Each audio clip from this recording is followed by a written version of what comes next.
The clock on my dashboard read 11:47 p.m. when I finally pulled into our driveway. Another 16-hour day at the consulting firm, another client crisis that somehow became my emergency. I sat in the car for a moment, letting the engine tick as it cooled, watching the warm glow spilling from our dining room windows. Sarah's monthly girls' night was still going strong. I grabbed my laptop bag and trudged toward the back door, fishing for my keys. The plan was simple: grab a beer from the kitchen, maybe say a quick hello to the ladies, then disappear upstairs to collapse. Sarah always got a little louder with her wine, and her friends matched her energy drink for drink. The back door opened silently. I'd oiled those hinges last weekend. I stepped into the kitchen, setting my bag down carefully on the counter. The refrigerator hummed, ice clinked in glasses, and then I heard my name.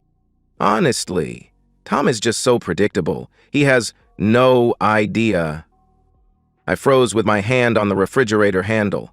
Sarah's voice carried clearly from the dining room, that familiar laugh threading through her words. Last Tuesday I told him I was working late on the Henderson account, and he actually said, "Drive safe, honey," when I left to meet David at the hotel. Another laugh, sharper this time. It's almost too easy. The blood drained from my face. I stood perfectly still, trying to process what I'd just heard. David. The name hit me like a physical blow. Wait, David from your office? Jennifer's voice cut through the laughter. Sarah's college roommate? Always the one to ask the probing questions. The very same. Sarah's voice held a pride that made my stomach turn. 6 months now. He's everything Tom isn't. Spontaneous, exciting, dangerous. When he texts me, I actually feel something, you know? Not like when Tom kisses me goodnight while I'm reading work emails from David on my phone. The women erupted in laughter. I heard the clink of wine glasses, someone refilling drinks. My wife was describing my marriage like it was a comedy routine. But how do you keep it secret? This voice I didn't recognize. Must be Kelly, Sarah's new friend from yoga class. Her tone was curious, almost admiring. Tom? Sarah's laughter was loud enough to make me wince. Tom notices spreadsheets and server configurations. He couldn't find a clue if it was highlighted in his project management software. Last week, I came home from the Marriott still smelling like David's cologne, and Tom just asked if I wanted to order Thai food. My legs felt weak. I leaned against the kitchen counter, my mind racing. 6 months. She'd been lying to my face for 6 months. The best part is that Tom is so safe, so reliable, so utterly predictable that he'd never even think to question me. He trusts me completely. It's actually kind of pathetic. The laughter that followed felt like knives. My phone. Without thinking, I pulled it from my pocket and opened the voice recorder app. My hands were shaking, but I managed to hit record. I swear, sometimes I think he's more in love with his work than with me anyway. Sarah's voice continued, slurred from wine. Makes it easier to justify, you know. If he paid half as much attention to me as he does to his clients, maybe I wouldn't need to find it somewhere else. That's not fair, Sarah. Jennifer's voice carried a note of concern, the first hint of conscience I'd heard from any of them. Tom's a good guy. Exactly. He's good. He's safe. He's boring. Sarah's words cut through Jennifer's weak defense. David makes me feel alive again. When he looks at me, I feel like I'm 25 again, not some suburban housewife married to a man who schedules our date nights in his calendar app. I crept closer to the dining room, staying in the shadows. I could see them now. Sarah gesturing with her wine glass, her face flushed and animated. So what's the plan? Kelly leaned forward, her voice dropping to a conspiratorial whisper. Are you going to leave, Tom? God, no! Sarah's response was immediate and firm.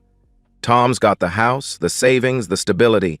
David is fun, but he's not divorce material. This is perfect as it is. I get excitement on the side and security at home. The casual cruelty hit me like a physical blow. I wasn't even a person to her anymore. I was a resource. Besides, Sarah added with a sly smile in her voice, the prenup Tom insisted on would leave me with nothing if I cheated. Little did he know I'm not the gold digger type. I'm the have my cake and eat it too type. More laughter. I stared at my phone's screen. 7 minutes and counting. "You're terrible," Jennifer said, but her tone was amused rather than disapproving. "Poor Tom." "Poor Tom, nothing." Sarah's voice turned defensive, sharp. "He's getting exactly what he signed up for. A wife who keeps house, looks good at company events, and doesn't ask too many questions. If he wanted passion, he should have married someone else." I'd heard enough. I ended the recording and slipped back through the kitchen, my heart pounding. I grabbed my laptop bag and headed for the garage. The garage was dark and cool. I sat in my car, staring at the phone in my trembling hands. 8 minutes and 17 seconds. 8 minutes that had just destroyed everything I thought I knew about my life. I played it back, listening to my wife's voice describe our marriage like it was a joke. Hearing her friends laugh at my trust like it was a character flaw. David. 6 months. The Marriott. The prenup. I sat in the darkness, playing the recording over and over, each word carving deeper into my chest. But somewhere beneath the pain, something else was growing. Something cold and calculating. Sarah thought I was predictable. She thought I was safe. She thought I was too naive to ever figure out what she was doing. She was about to learn how wrong she was. The next morning, I woke up at 5:30 a.m. as usual. Sarah was still asleep, her face peaceful in the early light. I watched her for a moment, this woman I'd shared a bed with for 10 years, and felt nothing but cold detachment. I went through my morning routine mechanically. When Sarah stumbled downstairs in her robe, I kissed her forehead and asked how girls' night went. "Oh, you know how it is." She poured herself coffee, not meeting my eyes. "Just catching up. Venting about work stuff." The lie came so easily, I nodded sympathetically and told her I'd be working late again. "I'll probably grab dinner with the team. Don't wait up." "Okay, honey, I might have to work late too, actually." She sipped her coffee, still not looking at me. "The Henderson account is heating up again." I almost laughed. Instead, I kissed her goodbye and headed to the office, my mind already working through what I needed to do. The first step was confirming what I'd heard. I had access to our family phone plan through my work account. It took me less than 10 minutes to pull up 6 months of call and text logs. The pattern was obvious once I knew what to look for. Starting in January, Sarah's phone showed regular communication with a number I didn't recognize. I cross-referenced it with our company directory. David Chen, Regional Manager, Sales Division. Next, I checked our shared location app. Sarah's phone showed a troubling pattern. Every Tuesday for the past month, her location pinged at the downtown Marriott during work hours. The timestamps matched perfectly with her client meetings. By lunch, I had a timeline. By end of day, I had a plan.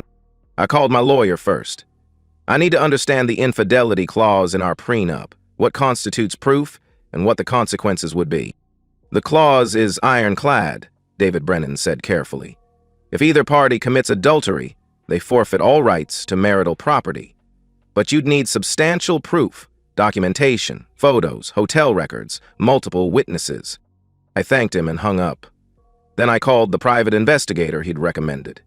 Rita Valdez, a former police detective who specialized in infidelity cases. "I need documentation," I told her when we met that evening. "Complete, court-ready documentation." Rita listened to my recording without comment, then reviewed the evidence I'd compiled. "This is good work," she said finally. "You've got the timeline, the patterns, the communication records. I can fill in the gaps. Hotel records, workplace surveillance, photographic evidence." She quoted me a price that would have made me wince a month ago. Now it seemed like a bargain. "I'll need 2 weeks, maybe 3, and I'll need you to maintain normal routines. No changes in behavior, no confrontations." The next 2 weeks were surreal. I went to work, came home, made conversation with my wife about our respective days. We watched Netflix together, went grocery shopping, had dinner with friends. Sarah complained about David being demanding at work. The irony wasn't lost on me. Meanwhile, Rita's reports arrived daily. Hotel security footage showing Sarah and David entering and leaving together. Credit card records showing lunches at romantic restaurants. Workplace colleagues confirming their suspicious behavior during business meetings. The most damning evidence came from social media. Rita had found David's Facebook profile and traced his activity. He'd been married for 8 years, had 2 young children, and according to his wife's posts, traveled frequently for regional conferences that aligned perfectly with Sarah's late nights. "He's done this before," Rita told me during one of our evening meetings. "I found records of a previous affair 3 years ago. His wife Linda took him back, but she's been posting passive-aggressive comments about trust ever since." "Does she know about Sarah?" "Not yet, but she suspects something." I stared at the photos Rita had spread across the table. My wife laughing with another man. My wife kissing another man. My wife walking into a hotel with another man while I was at home, wondering why she seemed distant. "There's something else," Rita continued. "They've been using the same room for months. Room 237. Always Tuesday afternoons, always for exactly 3 hours. The methodical nature of it somehow made it worse. This wasn't spontaneous. This was calculated, ongoing deception with schedules and patterns." "I have everything you need," Rita said. "What do you want to do with it?" I gathered the photos and documents into a neat folder. "I want to destroy them both, completely, simultaneously, and I want them to know it was me." Rita smiled for the first time since I'd met her. "Now you're talking my language." The plan we developed was elegant in its simplicity. I would confront Sarah on our anniversary, exactly 1 month from the night I'd overheard her confession. The same night, Linda would receive an anonymous package containing proof of her husband's affair. But it didn't take blood. It was the weekend after we confessed. "The key is simultaneous destruction," Rita explained. "If you take them down one at a time, the survivor can prepare. But if you hit them both at once, they're too busy dealing with their own damage to help each other." I spent the weekend reviewing everything. The evidence was overwhelming. Photos, recordings, hotel records, witness testimony. Under our prenup, Sarah would lose everything. On Sunday night, I made dinner reservations at Chez Laurent, the French restaurant where I'd proposed to Sarah 10 years ago. The same corner table where she'd said yes with tears in her eyes. It seemed like the perfect place to end what had started there. The reservation was for 7:00 p.m. on Friday, exactly 10 years to the day since I'd proposed to Sarah at Chez Laurent. I'd told her it was a surprise celebration of our anniversary, and she'd seemed genuinely excited, the kind of excitement that would have warmed my heart a month ago. Now it just felt like another lie in a marriage built on deception. I spent the week making final preparations. The lawyer had reviewed everything and confirmed that the evidence package would void our prenup and protect me from litigation. Rita had compiled 2 identical folders, one for Sarah, one for David's wife, Linda. The coordination with Linda had been delicate. Rita had made initial contact through an encrypted email, explaining that I was the husband of the woman having an affair with her husband. The response had been immediate and heartbreaking. "I knew something was wrong," Linda had written back. "David has been different for months. Secretive, distant, always working late. I found a hotel keycard in his pocket last month. We'd arranged to meet at a coffee shop near her kids' school. Linda was younger than I'd expected, maybe 35, with tired eyes and nervous energy. I just need to know." Her hands shook as she held her coffee. "I need to know if I'm crazy or if my instincts are right." I'd shown her one photo, Sarah and David entering the Marriott together. Linda had stared at it for a long moment, then started crying. "I'm sorry," I'd said, and meant it. "No."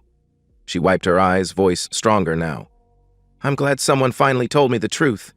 We'd agreed that she would receive her evidence package at exactly 6:00 p.m. on Friday, 1 hour before my dinner with Sarah. That would give her time to process everything and confront David before he could coordinate with Sarah. "I want him to suffer," Linda had said.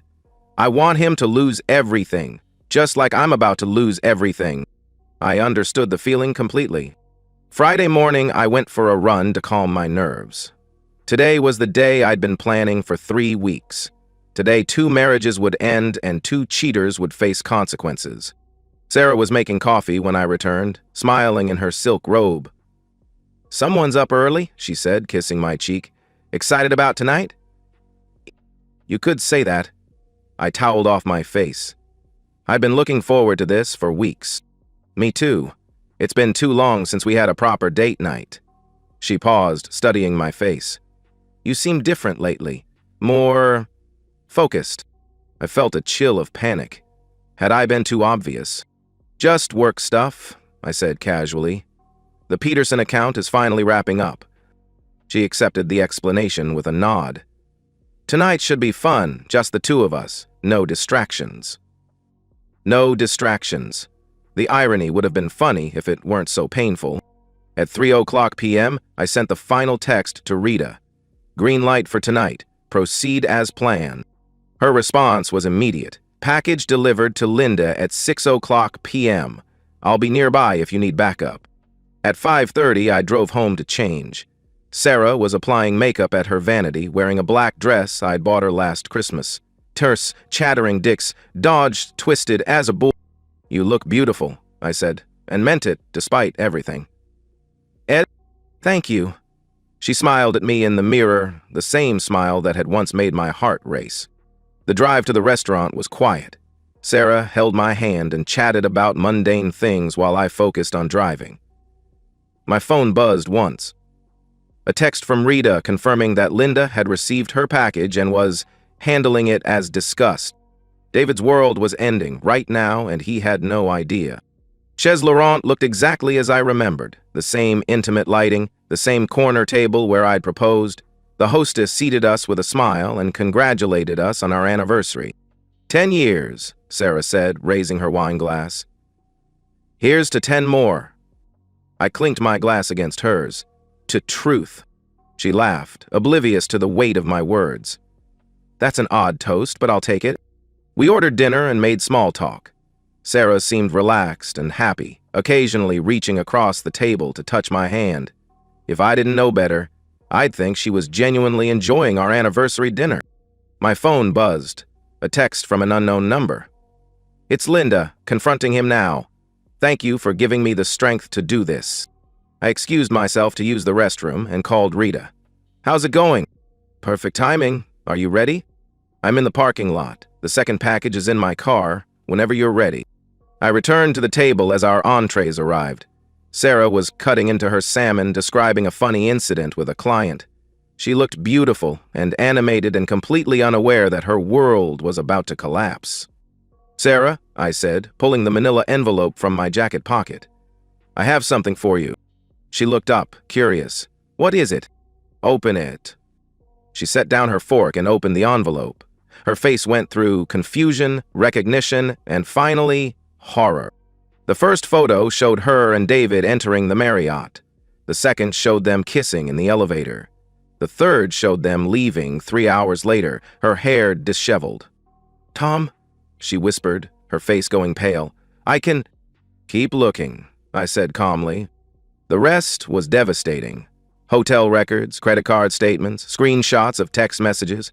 But the worst part was the transcript of that first night. The recording of her laughing about how easy it was to deceive me. Sarah's hands shook as she read her own words. Around us, other diners continued their meals, unaware that a marriage was disintegrating at table 12. How did you... she started. I came home early that night, I said, cutting her off. I heard everything. She looked up at me, tears streaming. Tom, please. I can explain. No need, I said, taking a sip of wine. It's all very clear. Her phone buzzed. She glanced at it and went even paler. It's David, having the same conversation with his wife right now, I finished. Linda received an identical package an hour ago. Sarah stared at me like she'd never seen me before. You coordinated this. I did. The anniversary dinner, the same restaurant. Seemed appropriate, I interrupted. The place where we started should be the place where we end. She was crying openly now. Tom, please, I made a mistake. We can fix this. I pulled out our prenuptial agreement, the infidelity clause highlighted in yellow. According to this document you signed, adultery voids all your rights to marital property. You'll leave with your personal belongings. That's it. I love you, Tom. I've always loved you. If you'd loved me, you wouldn't have been David Chen for 6 months. Sarah flinched as if I'd slapped her. I stood up and placed money on the table. I'll be staying at a hotel tonight. Divorce papers will be served Monday. Tom, wait. But I was already walking away, leaving her sobbing at the table where we'd once promised to love each other forever. The text from Sarah came at 6:47 a.m. on Saturday. Tom, please, we need to talk. I'm sorry. I love you. I deleted it without responding and went for a run around the hotel fitness center. I'd slept better than I had in weeks. The weight of deception finally lifted from my shoulders. By 9:00 a.m., my phone was buzzing constantly. Sarah's friends from girls' night had clearly heard the news. Jennifer called 3 times before I finally answered. Tom, what the hell happened? Sarah called me, crying hysterically.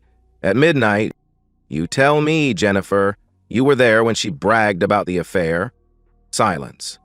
Then, I didn't know you knew about that. I know about everything. The recording, the hotel, the lies. All of it. Look, I tried to tell her it was wrong. You tried to tell her? You laughed, Jennifer. You all laughed at how easy it was to deceive me. She hung up. Within an hour, Kelly and 2 other friends had blocked my number. Good. I was tired of pretending to like people who saw my marriage as entertainment. Rita called at noon with updates. David spent the night at his brother's place. Linda changed the locks and filed a restraining order. He's been calling Sarah's phone nonstop, but she's not picking up. What about work? Lyda sent copies of everything to HR this morning. David is suspended pending investigation. Apparently, this isn't the first time he's been involved with a subordinate. I felt a grim satisfaction. Both of them were learning that actions have consequences. The divorce papers were served to Sarah's office on Monday morning. Her lawyer called mine within an hour.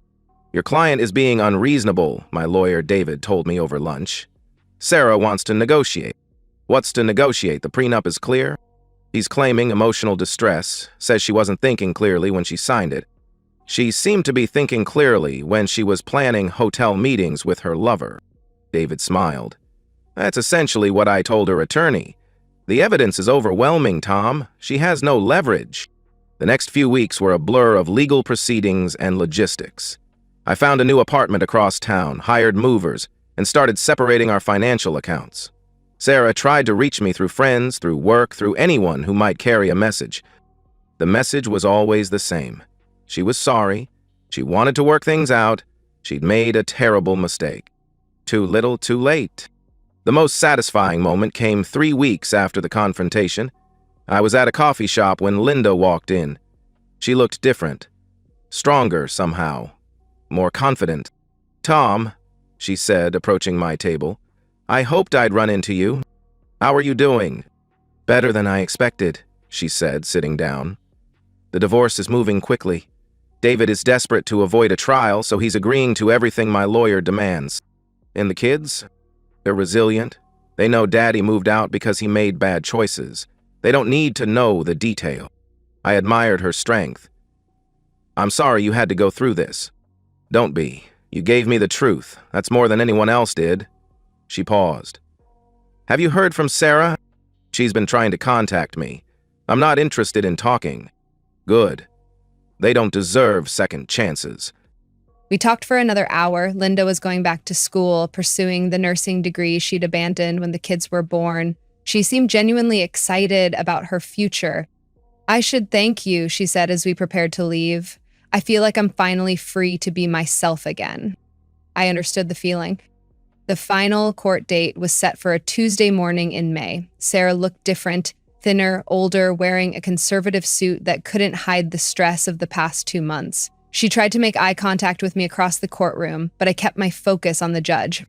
The proceedings were swift. Our prenup was upheld, the evidence of adultery was accepted without challenge, and the divorce was granted with prejudice. Sarah received no spousal support, no claim to our house, no access to our savings. She left with her personal belongings and half of our credit card debt. I'm sorry, she whispered to me as we left the courthouse. I'm so sorry, Tom. I looked at her. For a long moment, this woman who'd shared my bed for 10 years, who'd promised to love and honor me, who'd laughed at my trust with her friends. I know you are, I said, but sorry doesn't change anything. It was the last time we spoke. 6 months later, I sat in my new apartment, reading a text from Sarah. Tom, I know you don't want to hear from me, but I'm struggling. I lost my job, I can't afford my rent. Could you please help me? I know I don't deserve it, but I'm desperate. I stared at the message for a long time, my thumb hovering over the keyboard. Part of me, the part that had loved her for 12 years, wanted to respond. But the larger part of me, the part that had been forged in betrayal and tempered by months of calculated revenge, felt nothing but cold indifference. I deleted the message and poured myself a glass of wine. My new life was smaller but more honest. The apartment was downtown with floor-to-ceiling windows and a city skyline view. I'd furnished it with clean, modern pieces that bore no resemblance to the traditional home I'd shared with Sarah. Work had become my refuge. The Peterson account had expanded into a multi-year contract. My colleagues had been supportive during the divorce, especially after word got around about what Sarah had done. I'd started dating again, cautiously.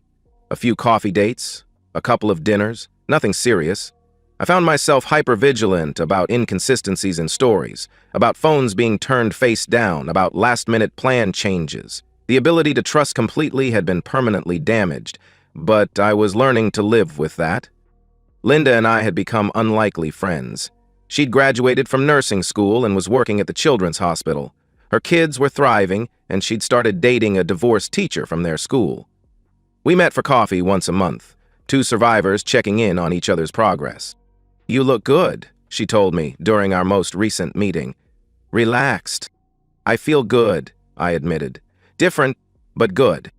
"Any regrets about how we handled it?" I considered the question. About the method? No. They deserved to face consequences. About the marriage ending? Sometimes. But not about protecting myself. She nodded. I used to feel guilty about destroying David's career. Then I remembered how many nights I spent wondering if I was crazy. He chose to risk everything for an affair. I just made sure he lost it. David had been terminated and was working at a smaller firm for half his previous salary. Word had spread through the industry about his inappropriate conduct. He'd tried to reach out to me once, claiming Sarah had seduced him. Had ignored it. Grown men make their own choices. Sarah had fared worse. Her friends from girls' night had distanced themselves from her. She'd been fired after the divorce proceedings became public. Apparently, her affair with David had violated company policy. Last I'd heard, she was working retail and living in a studio apartment.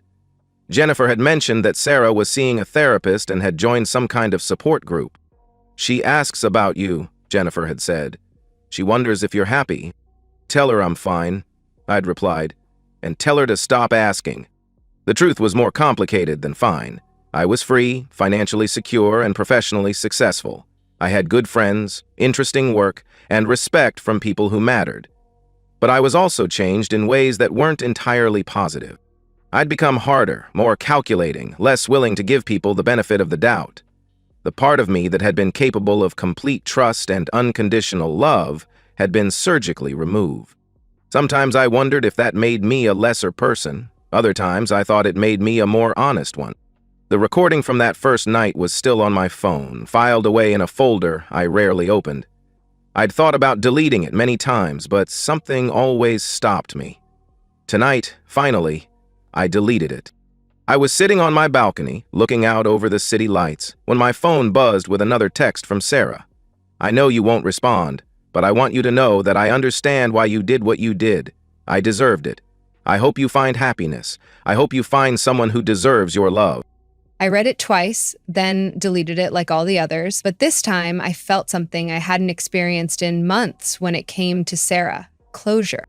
Not forgiveness for what she'd done, that would never be possible, but acceptance that it was over, that I'd moved beyond the orbit of their betrayal. The next morning, I realized I hadn't thought about Sarah or David in over a week. My life had finally moved beyond what they'd done to me, or what I'd done in response. I was no longer defined by their betrayal or my revenge. I was simply a man who'd learned that some betrayals are unforgivable, that protecting yourself sometimes requires ruthless action, and that choosing yourself over a relationship built on lies was the only path to genuine peace. I had my freedom and dignity. I'd learned what I was capable of when pushed to my limits, and I'd discovered that rebuilding from the ashes of betrayal, while painful, could lead to a life that was entirely my own. The final image was me alone on my balcony, no longer lonely, having refused to be anyone's fool, finding strength in the knowledge that I controlled my own destiny. And that's the end of today's story. If you enjoyed it, please give this video a thumbs up and drop a comment below. Your support helps the algorithm push my content further. If you're new to the channel, don't forget to hit that subscribe button. It really helps me keep creating more stories for you. Thanks for watching, and I'll see you in the next one.